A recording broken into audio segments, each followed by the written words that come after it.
কোচবিহারে তৃণমূল যুব সভাপতির পরিবারের উপর দুষ্কৃতী হামলা, গুলি চালিয়ে চম্পট। মঙ্গলবার গভীর রাতে সমাজকল্যাণ মোড় এলাকায় দুষ্কৃতীদের হাতে আক্রান্ত হলেন কোচবিহার ১ নম্বর ব্লকের তৃণমূল যুব সভাপতির মা, ভাই ও বোন।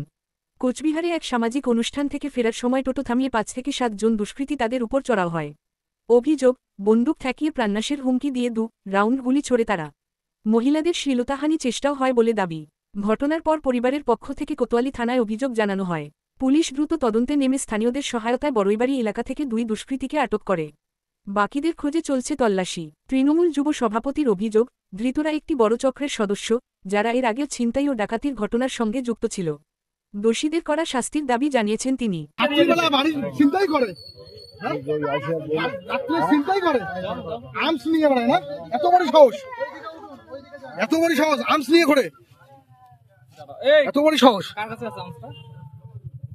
নাম বল নাম বল। শুভম কি করে? কি করে? বাড়ি কোথায়? বাড়ি কোথায়? বাড়ি চিনিস? বাড়ি চিনিস? এই বাড়ি চিনিস? বাড়ি চিনিস? কয়টা আছে? কয়টা আছে? ওটা তুমি তোর হাতে ছিল? তোর হাতে ছিল? আর কার কাছে আছে? একটাই ছিল। ফায়ার কি করছে? ওই ছেলেটা করছে ফায়ার। তোর হাতে ছিল, এখন তুই বললি এখন ফায়ারও করছে। আর কি ছিল? ৩ হলো। আর কি ছিল?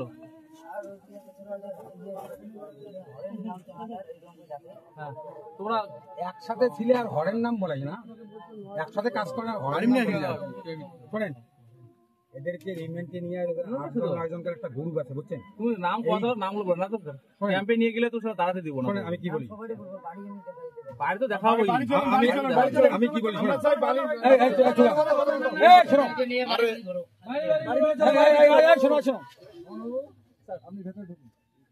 এদেরকে রিমান্ডে নিয়ে কয়েকজন গ্যাং আছে, সবগুলোকে তুলবেন। ঢুকুন, ঢুকে ওদেরকে দেখুন।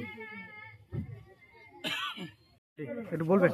বিষয়টা হচ্ছে গতকাল রাত্রে আনুমানিক আমার ৫টার সময় বিকাল, আমার মা, আমার বোন, ভাই এবং আমার ভাইয়ের বউ আমার মামার বাড়ি কোচবিহার, সেখানে একটা নেমন্তন্ন খেতে গেছে। মানে একটু অনুষ্ঠান ছিল, সামাজিক অনুষ্ঠান। সেখানে যাওয়ার পর মামার বাড়িতে ওইখানে খাওয়া দাওয়া করার পর প্রায় ১২টা বেজে গেছে রাত্রি। ওই মুহূর্তে আমরা আমার মারা সবাই টোটোতে করে ওইখানে গেছিল আমার মামার বাড়িতে, বসের থেকে কুচবিহারের বাড়ি। তো ওইখান থেকে বাইরে হওয়ার পর টোটোতে করে আসতেছিল রাত্রি প্রায় ১টার দিকে। পরে কুচবিহার থেকে আসার আমার বাড়ির মুখে বসে আসার সময় এই বকার বাজারে, সমাজ কল্যাণ যে বাজার, সে চৌপুতিতে ওইখানে একদল দুষ্কৃতী 2টো বাইক করে মুখে কালো কাপড় এবং গামছা নিয়ে মুখ বেঁধে আমার মাদেরকে এবং আমাদের ভাই টোটোওয়ালা তাকে আটকিয়েছে। আটকার পর তাকে মানে জঘন্যতম যে ঘটনাগুলো, যে ভাষা যে ব্যবহার করেছিল সেটা বলা বাহুল্য না, যেহেতু মহিলা একজন, আমার মা, আমার বোন, আমার ভাইয়ের বউ ওরা ছিল, ওদের সামনে একটা এক্সিডিং খারাপ ব্যবহার করছিল। এবং সাথে সাথে এদের মধ্যে, এই দুষ্কৃতির মধ্যে ২-১ জন 2টো আর্মস বাইর করছে ওই মুহূর্তে। বাইর করে যে টোটোওয়ালা, যে আমার ভাই আছে, ওর টোটোওয়ালার মানে যে চালক, তাকে মাথায় ঠেকিয়েছে আর্মস গুলো। মাথায় ঠেকিয়ে বলে, যা আছে বাইর কর, তোকে আজকে কেউ বাঁচাতে পারবে না, তোকে আজকে আমরা খতম করবো, আমরা ছিনতাইকারী, আমরা তোরা যে যা যা আছে এখানে বাইর কর, মহিলারা আছে, আমরা নালে মহিলাদের ইজ্জত নিয়ে আমরা ইজ্জত খেলবো। এইভাবে হুমকি চুমকি দিয়ে মানে ভয় দেখিয়ে তাদেরকে আতঙ্কিত করছিল। তৎক্ষণাৎ আমার ভাই আমাকে ফোন করলো। আমার ভাই আমাকে ফোন করার সাথে সাথে ওই দুষ্কৃতীরা ফায়ার করছিল, আর্মস নিয়ে শূন্য গুলি ছড়াইছিল।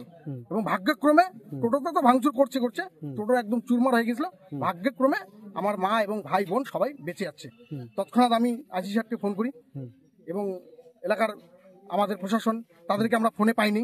বিশেষ করে তাবুঘাট ক্যাম্পের ইনচার্জ যিনি আছেন আজিজুল স্যার, আমি অনেকবার চেষ্টা করছি আজিজুল বাবুকে ফোন করার, কিন্তু আজিজুল বাবুর আমি ফোন পাইনি। আজিজুল বাবুর ফোনকে। আমরা দেখে আসছি বিগত দিন থেকে এই কষাডিয়ার চত্বরের পাশাপাশি 3টে ক্যাম্প রয়েছে, পুলিশ ফাঁড়ি রয়েছে।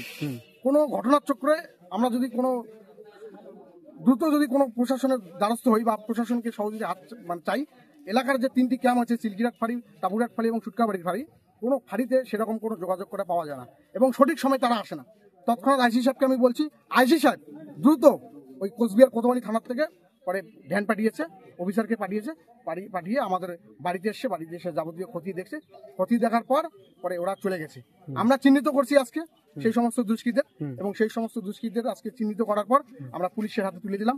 আমরা পুলিশের এবং প্রশাসনের কাছে দ্বারস্থ হয়েছি, প্রশাসন যাতে এই উগ্রবাদী এরা প্রতিনিয়ত প্রত্যেকটা মুহূর্তে আমরা শুনে আসছি বিগত দিন যাবৎ এরা প্রত্যেকটা সময়ে রাত্রি 1টা, 1:30, 2টো পর্যন্ত এই বড়াইবাড়ি, সমাজ কল্যাণ বাজার, বগার বাজার, আমাদের পশারিয়া চত্বরের বাইরে এরা প্রতিনিয়ত মানুষকে আটকিয়ে ছিনতাই করে, বাইক চুরি করে, সোনা গহনা লুট করে, মহিলাদের শ্লীলতাহানি করে এবং একের পর এক অপরাধমূলক কাজ করে যাচ্ছে।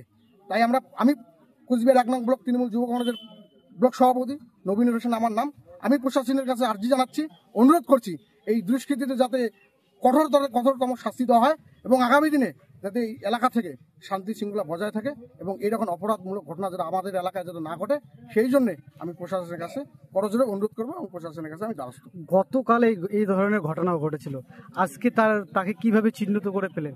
গতকাল যখন এই টোটোওয়ালা আমার ভাইকে যখন বন্দুক কপালের মধ্যে ঠেকিয়েছিল আর্মস দুটো, তখন কোন ক্রমে ধস্তাধস্তি করার পর যে মুখে কালা কাপড় ছিল সেই কালা কাপড়টি সরিয়ে পড়ে এবং তৎক্ষণাৎ ওই ছেলেটাকে চেনা যায়। ছেলেটার বাড়ি বড়াইবাড়ি, আমাদের পশিয়ার বাজারের সংলগ্ন পার্শ্ববর্তী এলাকায়। এবং যে বাইকে ওরা আসছিল, দুটো বাইক ছিল, একটা হচ্ছে গ্ল্যামার বাইক এবং একটা ছিল পালসার বাইক। যে বাইকের যে নাম্বারগুলো, সেই নাম্বারগুলোকে চিহ্নিত করা হয়। সেই নাম্বারগুলোতে ক্লু করে আজকে এই বড়াইবাড়িতে এসে তাদেরকে আমরা ধরাই এবং ধরে প্রশাসনের কাছে তুলে দিই। আপাতত 2 জন আছে। আমরা যতটুকু জানি এদের একটা গ্যাং রয়েছে। টোটাল কতজন ছিল? মোটা আমরা যতটুকু শুনতে পারলাম এদের একটা গ্যাং রয়েছে, 15 থেকে 20 জনের গ্যাং। এরা প্রতিনিয়ত পাট করে আলাদা আলাদা করে প্রত্যেকটা জায়গায় এরকম এরা ঘটনা ঘটাচ্ছে। আমাদের 1 নং ব্লকে প্রত্যেকটা জায়গায় এরকম ঘটনা ঘটাচ্ছে। কোথাও সোনার দোকানে ডাকাতি, কোথাও চুরি, কোথাও ছিনতাই, কোথাও আর্মস নিয়ে বন্দুক দেখিয়ে, ভয় দেখিয়ে তাদেরকে লুটপাট করা, এরকম এরা প্রতিনিয়ত ঘটনা ঘটাচ্ছে। তাই পুলিশের কাছে দ্বারস্থ আমরা। পুলিশ যাতে সঠিক পদক্ষেপ নিয়ে এদের বিরুদ্ধে যথাযথ আইনত ব্যবস্থা গ্রহণ করা হয়। গতকাল আপনার সঙ্গে কি হয়েছিল? গতকালকে আমি কলাবাগান থেকে আসি টোটো নিয়ে রাত্রিবেলা 1:35 নাগাদ আমাকে বগরবাজার চৌমুখীতে আমাকে আটকায় দিয়ে বলতেছে যে যা আছে সবকিছু বাইর কর, বাইর না করলে আমাকে ওইখানকার, ঠিক আছে, আমাকে আর্মস দেখাইছে, আর্মস হেডশুট করে ফেলছে।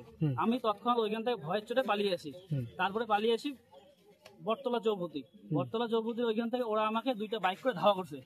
5টা ছেলে ছিল, মুখে কারো গেঞ্জি বা শার্ট বা গামছা এরকম ছিল। তারপরে ওইখান থেকে ধস্তাধস্তি করতে ওরা ফাঁকা ফায়ার করছে একটা, আমাকে ভয় দেখাইছিল। আমি তো একদম ভয়ে সেই রকম ভয় পেয়ে গেছি। আমার গাড়িতে ছিল মহিলা লোক, ঠিক আছে। তখন আমি কোনো রকম ওইখান থেকে পালার চেষ্টা করি, আমাকে একদম আটকায় রাখছে।